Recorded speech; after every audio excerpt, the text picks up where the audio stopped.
आज यावेळेस देवाच्या वचनाकडे मला घेऊन जायचं आहे आणि देवाच्या वचनाकडे जाण्या अगोदर मी देवाच्या नावाला धन्यवाद देतो की पवित्र आत्म्याने मला ही प्रेरणा दिली की 10 दिवस आणि 10 दिवसातल्या विशेष करून रविवारपासून आपण लाईव्ह यावं आणि आपल्यासाठी देखील मंडळीसाठी देखील आपल्यासाठी 1 घंट्याची प्रार्थना असावी. आणि आज आपण या प्रार्थनेत जुडलेले आहात. आपल्या प्रत्येकाबद्दल देवाला धन्यवाद देतो. जे माझ्या समोर आहे,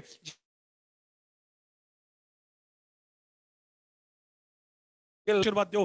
आपल्याला जर काही टेक्स्ट करायचे असेल, काही कमेंट करायचे असेल, या 10 दिवसाच्या प्रार्थनेला धरून, या उपवासाला धरून जर काही साक्ष होत असेल तर आपल्या स्क्रीनवर नंबर आहे. आपण आम्हाला फोन करून कळवा, टेक्स्ट मेसेज करून कळवा. आणि आपल्या जर काही प्रार्थना विनंती असतील तर आपण आम्हाला मेसेज पाठवा. मी देवाचा सेवक आपल्याला सांगतो, आपल्या प्रत्येक विनंतीसाठी मी आणि माझ्या समोर असलेली मंडळी आम्ही विशेष प्रार्थना करत आहोत, आशू घालून प्रार्थना करत आहोत, गुडघ्यावर जाऊन प्रार्थना करत आहोत. आणि देव मोठ्या गोष्टी करणार आहे, देव मोठ्या गोष्टी करणार आहे. काही लोक मला लेकरं व्हावेत म्हणून प्रार्थना विनंत्या पाठवत आहे, आपल्यासाठी मी प्रार्थना करत आहे. काही लोक दारूचं व्यसन जावं म्हणून मला प्रार्थना विनंत्या पाठवत आहे, आपल्यासाठी मी प्रार्थना करत आहे. काही लोक नोकरी लागावी म्हणून मला प्रार्थना विनंत्या पाठवत आहे, मी आपल्यासाठी प्रार्थना करत आहे. माझी मंडळी आपल्यासाठी प्रार्थना करत आहे, आम्ही तुमच्यासाठी प्रार्थना करतो. काही लोक घरात शांती यावी म्हणून विनंत्या पाठवत आहे, काही लोक निराशेमध्ये म्हणून विनंत्या पाठवत आहे. आपल्या प्रत्येक विनंतीसाठी मी प्रार्थना करत आहे. आणि या संदेशानंतर, देवाच्या वचनानंतर देखील आपल्या प्रत्येकासाठी मी प्रार्थना करणार आहे. आणि म्हणून या आपण देवाचं वचन ऐकणार आहोत आणि देवाच्या वचनातून आपण आपला विश्वास वाढूया. देवाच्या वचनातून आपण देवाची समक्षता प्राप्त करून घेऊया. आणि आज रात्री मी आपल्याशी बोलणार आहे, येशूला आमंत्रित करा. बोला, येशूला आमंत्रित करा. Invite Jesus in your life. काल मी आपल्याशी बोलत होतो आणि काल मी आपल्याला सांगितलं, प्रार्थना करा, तुम्हाला गिफ्ट मिळते.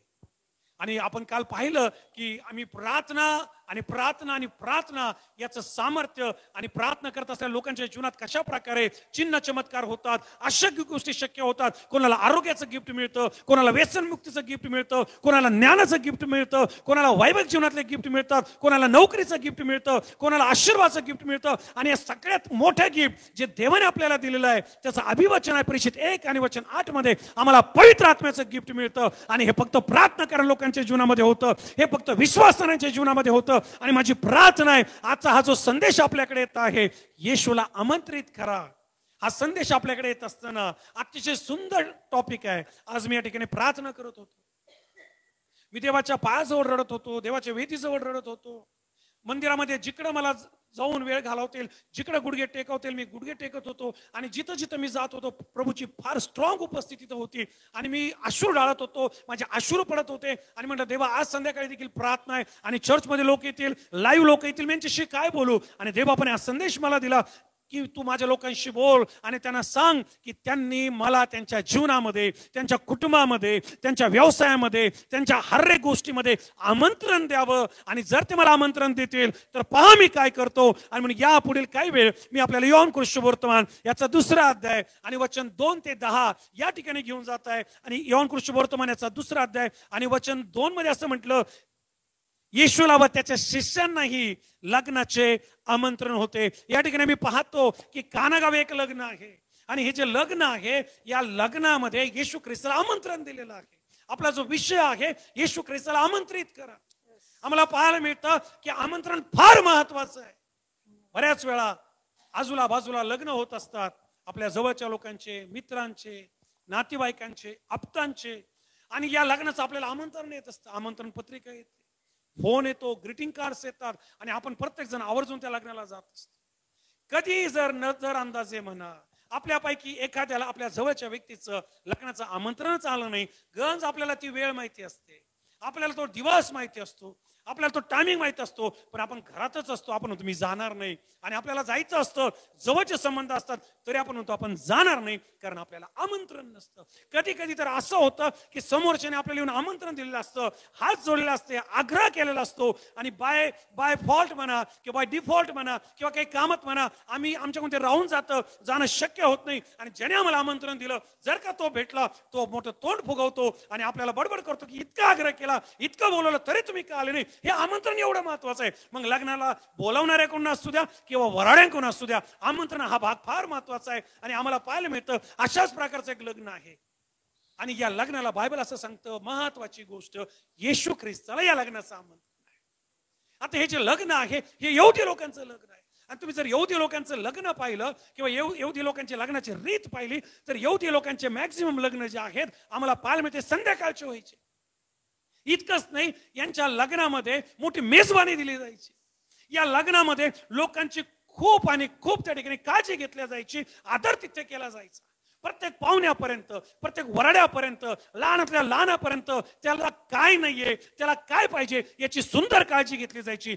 तुम्ही जर कधी देवाने तुम्हाला संधी दिली आणि एखाद्या यहुदी लोकांचं लग्न तुम्हाला अटेंड करायला भेटलं तर तुम्ही म्हणताल की माझ्या जीवनातलं एक श्रेष्ठ लग्न मी अटेंड केलं. इतकं सुंदर सिस्टमॅटिक असतं, इतकं वेल डेकोरेट असतं, प्रत्येकाची जातीने काळजी घेतली जाते, प्रत्येकापर्यंत दुःखातून जात आहे, अश्रूमधून जात आहे, पडत आहेत, ओ पतन होत आहे, शैतान त्यांना त्रास देत आहे, ओ त्यांच्या जीवनामध्ये निराशा आहे, त्यांच्या जीवनामध्ये तारंबळ आहे. या लग्नाप्रमाणे जसं मोठं संकट आलेलं आहे, अनेक जण संकटामध्ये आहे. मला सांगू द्या, या संकटामध्ये त्या ठिकाणी रडत बसू नका, त्या ठिकाणी शोक करत बसू नका. फक्त एकदा येशूला आमंत्रण तर द्या. महत्वाची गोष्ट, गावाचं नाव सांगतं आणि कानगाव हे लग्न आहे. आणि या लग्नाचा थोडा जर अभ्यास केला तर यहुदी ग्रंथांमध्ये किंवा यहुदी लोकांच्या इतिहासामध्ये असं म्हटलं की जी मर्या आहे ना, या मर्याच्या नातेवाईकाचे लग्न होतं किंवा मर्येकडून हे आमंत्रण जे आहे ते येशू ख्रिस्ताला आणि आम्हाला पाहायला मिळतं मरियाच्या नातेवाईकांनी मरियाला हे आमंत्रण दिलेलं होतं.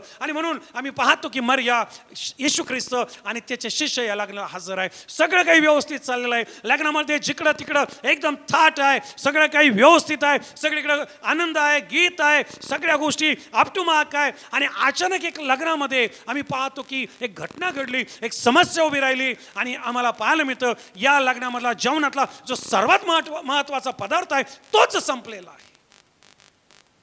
या लग्नातली सर्वात महत्वाची जी गोष्ट आहे तीच संपलेली आहे. आणि आम्ही पाहतो की या लग्नातला द्राक्षरस संपलेला आहे.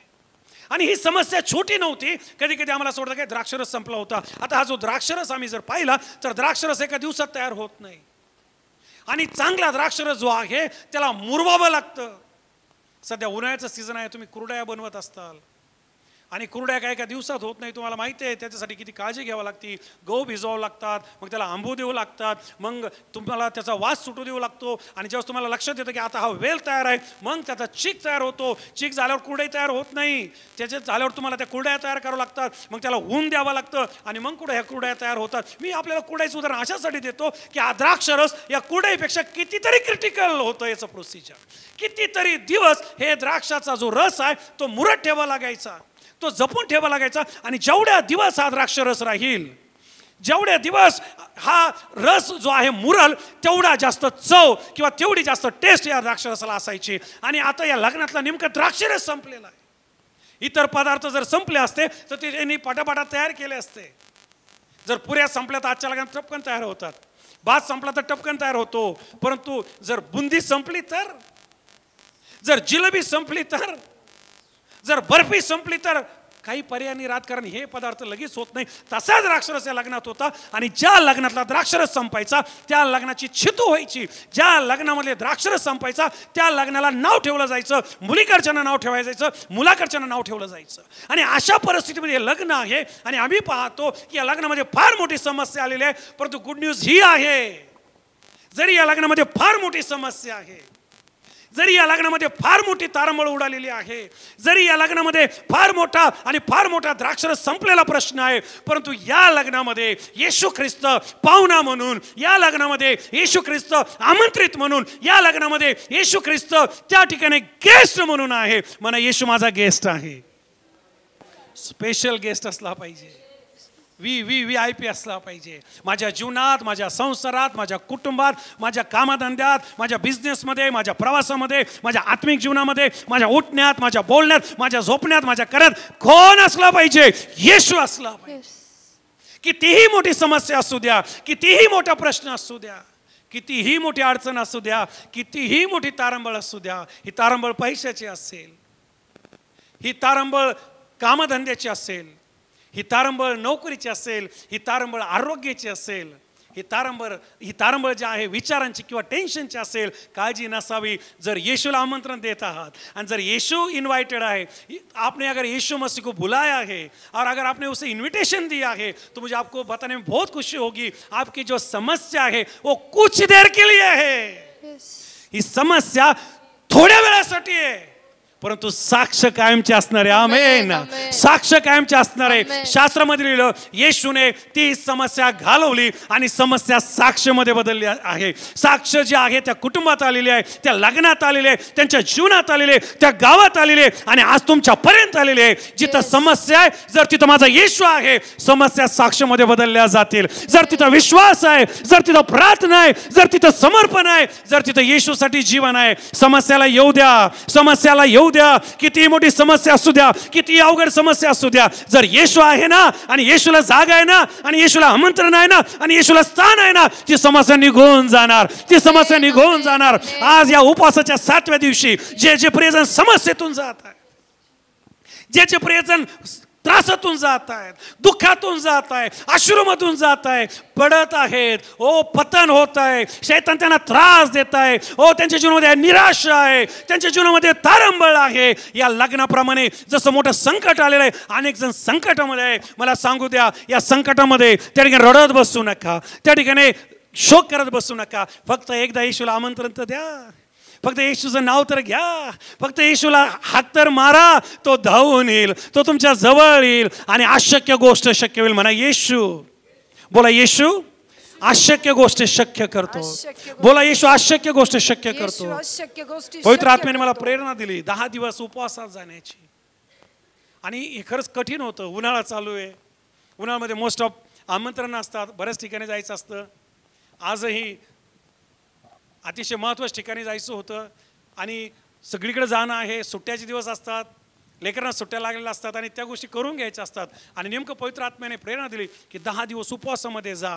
आणि या 10 दिवस उपवासामध्ये जाण्याचं प्रमुख कारण जर काय असेल तर माझ्यासमोर चर्चच्या समस्या आहेत, माझ्यासमोर कौटुंबिक समस्या आहेत, माझ्यासमोर आपल्या जिल्ह्याच्या समस्या आहेत, माझ्यासमोर आपल्या राज्याच्या समस्या आहेत, आपल्यासमोर देशाच्या समस्या आहेत. अनेक लोक आजारामध्ये आहेत, अनेक लोक शापग्रस्त आहेत, अनेक लोक दुःखामध्ये आहे, अनेक लोक समस्येमध्ये आहे, अनेक लोक निराश आहे, अनेक लोक शैतानाच्या सत्तेखाली आहे, अनेकांना जीवनाचा मार्ग माहिती नाही आणि सगळ्यात वर अनेकांना हे माहिती नाही की जर येशू आला, जर येशू आला, जर येशू आला तर माझ्या समस्या सुटतील. आणि म्हणून हे 10 दिवस आपण निवडले उपवास करण्याचे, प्रार्थना करण्याचे, येशूला आमंत्रण देण्याचे, येशूला आपल्या मंडळीत बोलवण्याचे, येशूला आपल्या कुटुंबात बोलवण्याचे, येशूला आपल्या जीवनात बोलवण्याचे. सकाळी येशूला बोलवत आहोत, दुपारी येशूला बोलवत आहोत, रात्री येशूला बोलवत आहोत, मध्यरात्री येशूला बोलवत आहोत, जिकडे जातो तिकडे येशूला बोलवत आहोत. प्रत्येक गोष्ट येशूला सांगत आहोत. म्हणत आहोत येशू हा द्राक्षरस आमच्याकडून तयार होणार नाही. म्हणत आहोत येशू ही समस्या आमच्याकडून सुटणार नाही. तूच काहीतरी कर,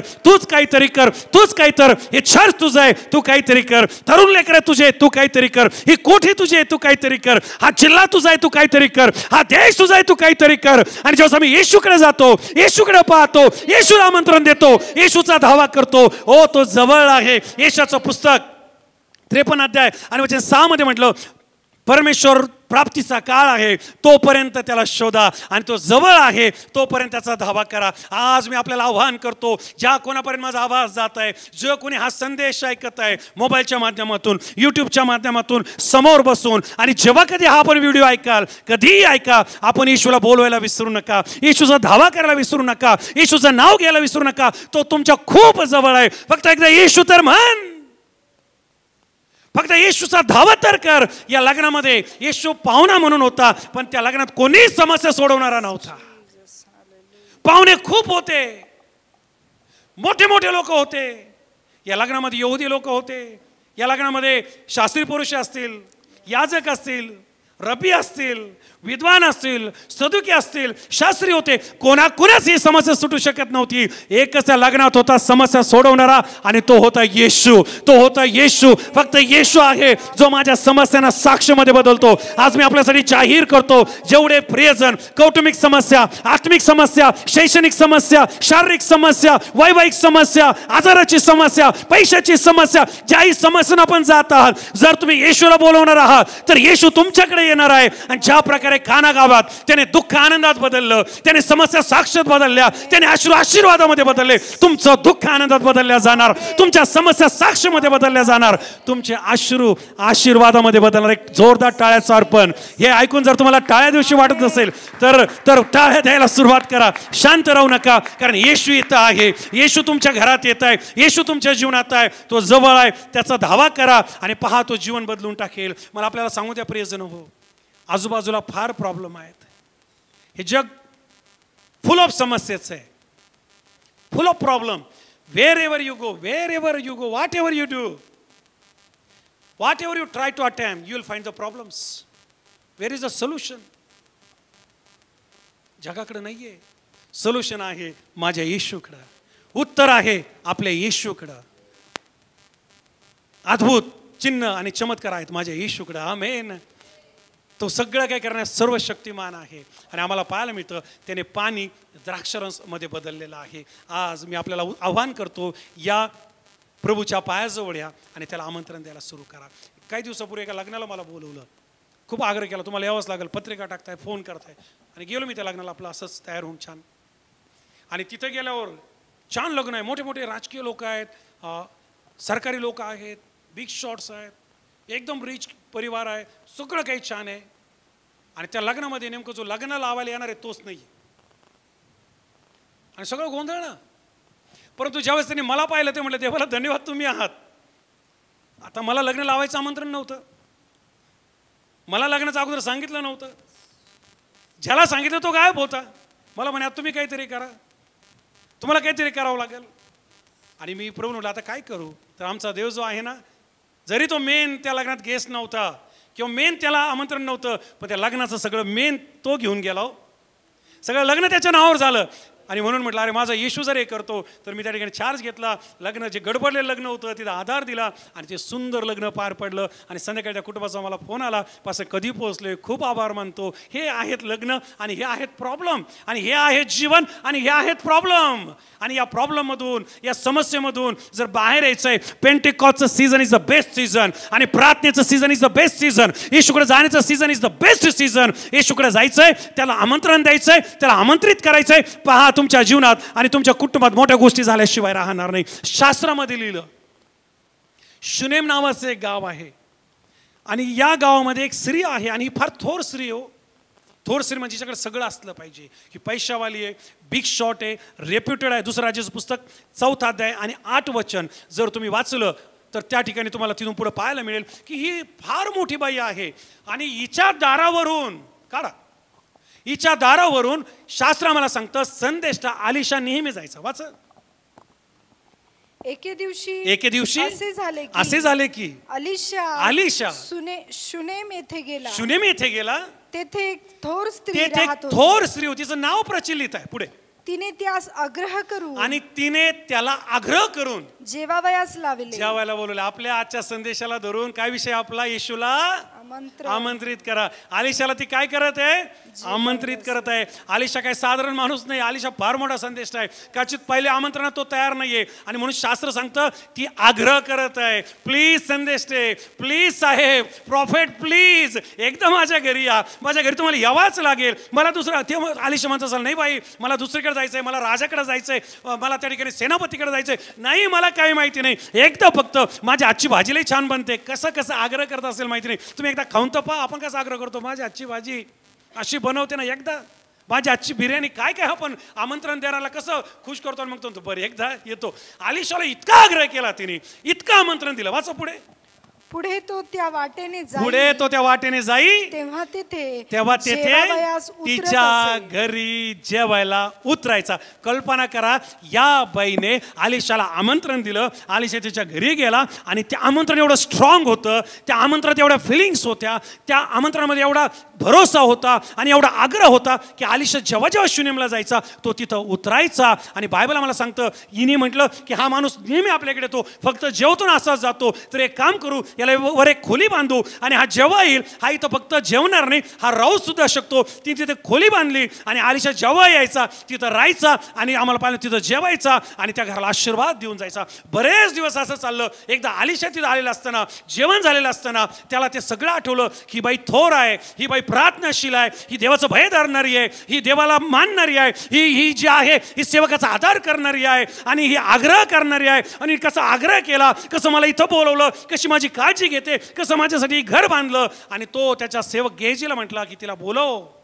आणि ती येऊन उभी राहिली आणि म्हणतो मी तुझ्यासाठी काय करू, सांग तुझी काय इच्छा आहे. राजाकडे शिफारस करू का? आलिशा काय साधा नव्हता. राजे आलिशाला थरथर कापायचे. का सेनापतीला सांगू? आणि ती त्या ठिकाणी रडत असेल आणि तिचे अश्रू पडत असेल आणि गेहजी म्हणतो महाराज ही फार थोर आहे, हिच्याकडे सगळं आहे, पण जशी कानागावी समस्या होती तशी हिच्या पण जीवनात समस्या आहे. हिचा नवरा म्हातारा झालाय आणि हिला लेकरू नाहीये. जशी कानागावी समस्या आहे तसेच तिच्या जीवनात समस्या आहे. आणि आलिशा बायबल आम्हाला सांगतं की तिच्यासाठी प्रार्थना करतो आणि भविष्यवाणी करतो. पुढच्या वसंत ऋतूत जेव्हा मी परत येईल तू आपल्या लेकराला तुझ्या मांडीवर धरशील, तू आपल्या लेकराला दूध पाजशील आणि ती मध्ये कसं होईल, कशाला माझी चेष्टा करता, कशाला गंमत करता, तुम्ही येताय आणि राहताय हेच माझ्यासाठी पुरेसं नाही. नाही नाही, तुझं कल्याणच होणार, तुझ्या जीवनात चमत्कारच होणार, तुझी थांबलेली कुसच मोकळी होणार, हे देवाकडून होणार, तुझी समस्या जाणार आणि साक्ष तयार होणार. आणि शास्त्र आम्हाला सांगतं की तिला मुलगा झाला आणि देवाने त्या मुलाचं कल्याण केलं. देवाला आमंत्रण तर द्या, देवाच्या सेवकाला आमंत्रण तर द्या, देवाच्या वचनाला आमंत्रण तर द्या, प्रार्थना तर करून पहा, बायबल तर वाचून पहा, त्याच्या जवळ तर येऊन पहा, ईश्वर विश्वास तर ठेवून पहा. सगळं बदलून जाईल, सगळं बदलून जाईल. आज या 7व्या उपवासाच्या दिवशी मी आपल्याला आव्हान करतो, माझ्या येशूला आमंत्रण द्या, माझ्या येशूला आमंत्रण द्या, कारण तो आमंत्रणास पात्र आहे. स्तोत्र 34 आणि वचन 6 मध्ये म्हटलं या पामराने, पामर यासाठी अजून एक शब्द आलाय, दरिद्री, गरीब आणि दीन. या दिनाने, या दरिद्रीने, या गरीबाने तुझा धावा केला आणि तू माझं ऐकलं, तुम्हाला उत्तर दिला. आज रात्री मी आपल्याला आव्हान करतो, धावा तर करून पहा, हात तर मारून पहा, त्याच्या जवळ तर येऊन पहा. स्तोत्रकर्ता दावीद देवाचा धावा करत आहे, स्तोत्रकर्ता दावीद देवाकडे नजर लावत आहे आणि तो त्याला आमंत्रण देत आहे. म्हणताय देवा माझ्यावर दया कर, देवा माझ्या प्रार्थना ऐक, देवा मला संकटातून काढ, देवा मला शत्रूवर विजय दे. आणि बायबल आम्हाला सांगतं, खाली तो म्हणतो की त्याने माझी प्रार्थना ऐकली, त्याने माझा धावा ऐकला आणि त्याने माझा बचाव केला. आम्ही आज या विशेष वेळेला, या विशेष दिवसामध्ये, या पेंटिकॉस्ट सीझनमध्ये प्रभूला आमंत्रण देण्याची गरज आहे. बऱ्याच वेळा धावपळीमध्ये, बऱ्याच वेळा कामधंद्यामध्ये आणि आपल्या बाकीच्या गोष्टींमध्ये देवाला आम्ही आमंत्रण देत नाही. हो, एकदा दिलं संपलं नाही. रोज प्रार्थना करून त्याला आमंत्रण द्या. आमेन. रोज बायबल वाचून त्याला आमंत्रण द्या. आमेन. चर्चला येऊन त्याला आमंत्रण द्यायचं. हालेलुया. प्रत्येक गोष्टीमध्ये त्याचा आदर करा. Everything whatever you do, say to him Lord I submit this thing in your hand. त्याच्या हातात समर्पित करा. आपली नोकरी त्याला द्या, आपले परिवार त्याला द्या, आपले लेकरं त्याला द्या, आपली सेवा त्याला द्या, आपलं कार्य त्याला द्या. तो सिद्धीस नेणारा देव आहे, तो सगळं बदलून टाकणारा देव आहे आणि तो आमच्या जीवनामध्ये मोठ्या साक्ष करणारा देव आहे. शास्त्रामध्ये लिहिलं की सदम आणि गमोरा यांचं पाप देवाकडे गेलं आणि त्या ठिकाणी 2 देवाचे दूत त्या शहराचा नाश करायला आले. येशूला आमंत्रण देणं किती गरजेचं आहे, किंवा आमच्या जीवनात देव असणं किती गरजेचं आहे आणि देवाला आमच्या जीवनात घेणं किती गरजेचं आहे, याबद्दल मी आपल्याशी बोलत आहे. हा संदेश जीवन बदलणारा संदेश आहे. हा संदेश आपल्याला समस्येतून साक्षाकडे घेऊन जाणारा संदेश आहे आणि हा संदेश आपल्या जीवनामध्ये मोठ्या गोष्टी करणारा संदेश आहे. सदम गमोरा यांचं पाप देवाकडे गेलं आणि त्या ठिकाणी 2 दूत गेले आणि ते दूत त्या गावात एंट्री करत आहे आणि वेशीवर किंवा त्या चावडीवर, त्या कट्ट्यावर लोक बसलेले आहेत. संध्याकाळची वेळ आहे आणि आम्ही पाहतो त्या लोकांमध्ये लोट बसलेला आहे. लक्षपूर्वक आहे का? ही जी मी आपल्याशी बोलत आहे ना, उपवास प्रार्थना करत असताना देवाने मला हे दिलं की मी आपल्याशी बोलावं आणि आपल्यापर्यंत हे यावं. संध्याकाळची वेळ आहे. पाप लोकांकडे, पाप जे लोकांचं आहे ते देवाकडे गेलेलं आहे, ती ओरड देवाकडे गेलेली आहे, नाश ठरलेला आहे. हे शहर उद्ध्वस्त होणार आहे आणि आम्ही पाहतो संध्याकाळची वेळ आणि चव्हाट्यावर लोक आहेत, त्यांच्यामध्ये लोट आहे आणि हे दूत माणसाच्या रूपात तिथं आलेले. कोणालाच माहिती नाही हे दूत आहेत म्हणून.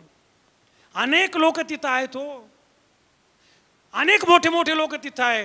अख्ख्या या लोकांमधून या सगळ्या लोकांमधून एक माणूस उठून उभा राहतो. उत्पत्तीचं पुस्तक 19 अध्याय 1 वचन वाचा. आणि हा माणूस उठून उभा राहतो आणि त्या 2 माणसाकडे जातो आणि त्यांना म्हणतो, ऐकूया काय म्हणतो. त्यांना म्हणतो की माझ्या घरी चला, माझ्या घरी या, हो मी तुमचा पाहुणचार करतो, मी तुमचं स्वागत करतो. उत्पत्ती 19:1 पासून पुढे पटकन. मग संध्याकाळी ते दोघे म्हणजे हे दूत आहे पण माणसाच्या रूपात तिथे गेले. दोघे दूत सदोमास आले. तेव्हा लोट सदोमाच्या वेशीत बसला होता. त्यांना पाहून लोट उठून सामोरा गेला आणि भूमीपर्यंत. लक्षपूर्वक ऐका, जे ऑनलाईन ऐकत आहे, जे समोर ऐकत आहे, लोटाकडे ते जाऊन म्हटले नाही, please can you help me to stay in your house, can you please show the favour, can you make the food that we can have. बिलकुल नाही. ते फक्त तिथे आलेले आहेत. जर हा लोट उठून जात नाही, जर हा लोट आदर करत नाही, गावाचा तर नाश ठरला होता, लोट पण नाश पावला असता. परंतु ते कट्ट्यावर असताना, हे तिथं आलेलं असताना लोट उठलाय. हो, लोट त्यांच्या जवळ गेलाय आणि आम्ही पाहतो त्यांच्या पाया पडलाय पुढं, किंवा त्यांच्या पुढे लोटांगण घालत आहे पुढे. आणि भूमीपर्यंत तोंड लावून उपडा पडून त्याने त्यास नमन केले. तो त्यास आणि तो त्यांना म्हणाला, पहा महाराज, आपल्या दासाच्या घरी येण्याची कृपा करा. येशूला आमंत्रण द्या. हो, आपल्या जीवनात आमंत्रण वर ठेवा. आमंत्रणाला पहिलं स्थान द्या. हा लोट याच्या शहरामध्ये नाश आलेला आहे, याच्या गावामध्ये डिस्ट्रक्शन आलेलं आहे, शेवट आलेला आहे. पण त्या शेवटामध्ये लोट आमंत्रण द्यायचं विसरत नाहीये. त्या शेवटामध्ये लोट पाय धरायचे विसरत नाहीये. त्या शेवटामध्ये लोट कृपा मागायची विसरत नाहीये. त्या शेवटामध्ये लोक त्यांना आग्रह करायचा विसरत नाहीये. लोट त्यांचा धावा करायचा विसरत नाहीये. शुनेमकरीने आग्रह करत होती, शुनेमकरी धावा करत होती, संदेश दे माझ्या घरी या, आणि तिला लेकराचा आशीर्वाद मिळाला. लोट धावा करत होता, माझ्या घरी या. लोटाला काहीच माहिती नाही देवदूत आहे, लोटाला काही माहिती नाही और रात में क्या होने वाला है. मोठा भूकंप येणार होता, मोठा नाश येणार होता. लोटाला काहीच आयडिया नाहीये. पण लोटाला एकच गोष्ट माहिती होती, मला आमंत्रण द्यायचंय. हे वेगळे वाटतात, हे बाहेरचे वाटतात, हे पाहुणे वाटतात, हे अलग वाटतात, यांची काळजी घेतली पाहिजे, यांना घरात घेतलं पाहिजे. आणि जाऊन फक्त त्यांच्यावर असं ॲटिट्यूडमध्ये नाहीये, मी तुझ्यासाठी काहीतरी करतो आणि मला माझ्या पुढं करा. मला मग मॅडम म्हणा, दादा म्हणा, बिलकुल नाही. जाऊन उपडा पडलाय, हो पाय धरलेत आणि नमन केलंय आणि म्हणतो प्लीज माझ्या घरी चला, कृपा करा. ते कधी नाही म्हणत असतील आणि नंतर तुम्ही पुढे वाचा. To make the long story short, ते नाही म्हणताय, तो आग्रह करतोय. ते नाही म्हणताय, तो आग्रह करतोय. या आग्रहामुळे, या आमंत्रणामुळे जो नाश आला होता, जो शेवट आला होता, शास्त्र आम्हाला सांगतं त्या शेवटापासून, त्या नाशापासून देवाने लोटाचा बचाव केला. आमेन. या भयंकर प्रकारच्या विध्वंसापासून, या जाळापासून, या शेवटापासून जाळून टाकलं देवाने सगळं, पण लोट वाचलेला आहे. आमंत्रण, देवाला आमंत्रण ज्यावेळेस आम्ही देतो, देवाचा धावा आम्ही ज्यावेळेस करतो, आमच्या दिशेने येणारा नाश, आमच्या दिशेने येणारं मरण, आमच्या दिशेने येणारा तोटा, आमच्या दिशेने येणारं सर्व संकट देव दूर करून टाकतो. आम्ही त्यातून सही सलामत बाहेर निघतो, त्यातून आम्ही सही सलामत बाहेर येतो, कारण देव आमच्या पक्षाचा असतो. देवाचे पाय धरायला विसरू नका, देवासमोर लोटांगण घ्यायला विसरू नका, परमेश्वरासमोर उपडे पडायला विसरू नका, रडायला विसरू नका, आग्रह करायला विसरू नका, प्रार्थना करायला विसरू नका. समस्या साक्षामध्ये बदलतील, पाण्याचा द्राक्षरस होईल, वांजुटं पानं निघून जाईल आणि नाशापासून तुमचा बचाव होईल. शास्त्र म्हणलं स्तोत्र 123 आणि वचन 2 मध्ये, जोपर्यंत आमच्यावर कृपा करत नाही, हे तेव्हा जोपर्यंत माझ्यावर कृपा करत नाही, जोपर्यंत तुम्हाला क्षमा करत नाही, जोपर्यंत तुम्हाला पवित्र आत्म्याने भरत नाही, जोपर्यंत तू चर्च वाढवत नाही, जोपर्यंत शहर जिंकल्या जात नाही, जोपर्यंत माझं घर बदलत नाही, जोपर्यंत शाप तुटत नाही, जोपर्यंत व्यसन जात नाही, मी हलणार नाही. ये प्रभू, काहीतरी कर. एकदा प्रार्थना, दोनदा प्रार्थना, परत प्रार्थना. देव तुमच्याकडे वळून पाहिल, देव तुमचा पाण्याचा द्राक्षरस करेल, देव तुमच्या समस्या दूर करेल आणि तुमचं जीवन बदलल्या जाईल. मोठा आमेन म्हणूया. एक जोरदार टाळ्याचा अर्पण प्रभू येशूला. जीवन बदलणारे संदेश, आपल्याला आशा देणारे संदेश आणि आपल्याला देवाच्या जवळ नेणारे संदेश ऐकण्यासाठी आमचं जे यूट्यूब चॅनल आहे पास्टर दीपक थोरात या नावाने, या चॅनलला सबस्क्राईब करा, लाईक करा, इतरांपर्यंत शेअर करा. याद्वारे आपल्या जीवनामध्ये मोठ्या गोष्टी झाल्याशिवाय राहणार नाही. God bless.